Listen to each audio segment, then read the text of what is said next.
Welcome to International Securities Exchange's podcast series. Facilitated by renowned educators, ISE podcasts are intended to teach beginning as well as seasoned investors the ins and outs of trading. To find an updated list of podcasts, please visit www.ise.com/podcasts. Please be sure to listen to our important message following this episode regarding the risks of investing in exchange-traded options. You also get personalized, customized weekly homework. I send you out my book, Trading Option Greeks. You get access to all my online educational material, which is like 6 months worth of archived webinars. There's like 30 hours or something of archived webinar material plus reading material. There's lots and lots there. You get to watch my subscription live webinars once a week, and you get lifetime alumni status. So if this is something, if you're a trader who's maybe intermediate and really wants to move ahead with your learning now and really get a lot out of what you're paying for, I don't give you a cookie-cutter workbook. I teach you what you need to know, and I skip the things you already know so you're not wasting your money. So here's how you can contact me. Dan@markettaker.com. You can call me, 815-922-3329, and I will answer that phone if you call me, but please wait till the webinar's over. I personally will answer it if you call, if you call today anyway.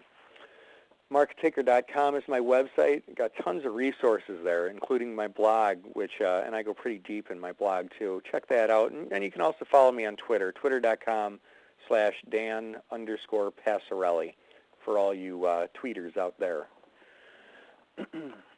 Okay, so let me answer a couple questions here. What is the thought or strategy process for choosing an option chain more or less in or out of the money? Okay, great question. And that's what's tricky about options. It depends on what you want to accomplish. Now, like I said, my mentoring program is personalized, and that's because everybody approaches this differently. I don't want to turn you into another me. I want to turn you into the best you that you can be. If you're a person who buys calls to speculate on a quick price movement, or if you're a person that does things like iron condors because you want to make money if the currency doesn't move at all, the answer to your question is going to be a little different. And I'll answer it a couple ways to help out the most people I can here. If you're looking for a quick move in the underlying currency, and you think it's going to happen pretty fast, and you just want to buy a call, probably what you do is you choose an option that has about a 25 to 35 delta. That's where you get the most leverage. You get the most bang for your buck, and they're cheap enough where you know that your risk, if you really screw up, is 100% of what you pay for the option. So they're not that expensive. As you move towards it, your gamma gets bigger, and your deltas grow at a fast rate. So that 25 to 35 delta is kind of your sweet spot to get you the most leverage. Now, if you're an income-generating person and you do things like iron condors, then you might look at which option you choose a little differently. And using the delta of the option is a great way to do that. Another definition of delta is it's the likelihood of an option expiring in the money. So if an option has a 30 delta, it has a 30% chance of expiring in the money. Now, if I'm just holding an option for a couple days, that definition doesn't matter because I'm not going to have it at expiration. I'm just looking for a quick delta move out of it. But if I'm selling like an iron condor, I'm probably going to hold it a long time, probably close to expiration. So I want to have the best chance of that not expiring in the money as possible. So I want as low a delta as possible. And what I typically do is I try and look for strikes that coincide with support and resistance. It's such a simple answer to a very complex question, but that's how I train my students. And it gets a little bit more complex than that, but it's that easy. Okay, another question. and I probably only have time for maybe one or two more here because we're getting towards the end of our hour together. Could you show what option you would buy for a particular target increase in value and time frame for an option? Yeah, Harold, that's a great question. I love the way you're wording this. Because when you're buying an option, if you're buying, in this case, you're talking, I think, about buying a call. Yeah, you've got to think, okay, how big of a move and how much time? And, I'd add volatility to that as well, but you're off to a great start, a lot better than some people. I don't necessarily have, my account open or anything here, and it would take me about 5 minutes, and we'd be out of time if I were to do that. But, let me talk in at least sort of general terms. On the one hand, your goal when you're buying options is you want the lowest theta as possible, but you also like that benefit of the positive gamma. And as you get closer to expiration, your theta goes up, which you don't like, but your gamma goes up too, which you do like. And you know that at-the-money options have the highest theta, and out-of-the-money options, they have lower thetas. So that's why I recommend that 25 to 35 delta option if you're looking for, the short time frame. Now, let's say you're looking at a longer time frame.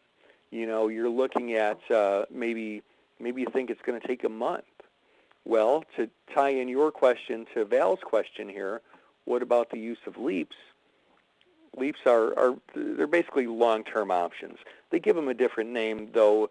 If I were to, be the god of options, I probably wouldn't give them a different name. I'd just call them longer-term options, because when you give them a different name, it makes it seem like there's something different than a regular option, and they're really not.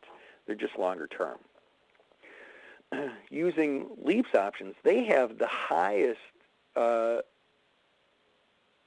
of time until expiration, and they therefore have the lowest theta. So if you're really looking for a long-term play, a leaps option might be the way to go. If you're looking to hold it for 3, 4, 6 months, there you're going to have the lowest time decay or theta, and you're going to allow for the most time, to let that trade happen. And again, we're just looking at a very, very simple strategy like buying a call.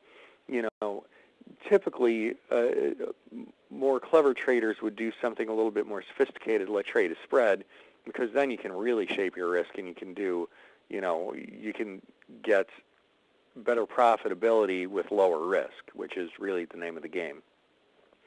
Anyway, I'm really, really glad to have spent some time together, and I hope everyone enjoyed this presentation as much as I did.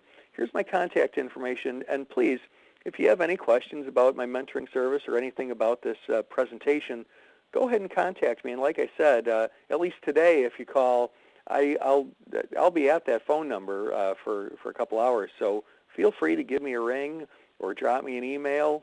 Follow me on Twitter. I'd love to hear from you. Thank you, and have a wonderful night.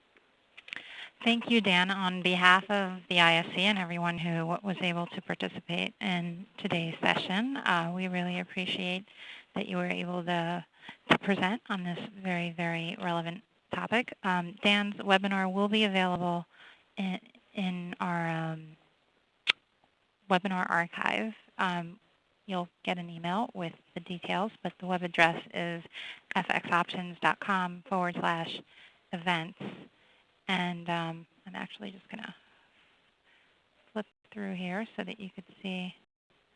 And then coming up on Thursday, we have Randy Frederick presenting on exploring vertical FX option spread.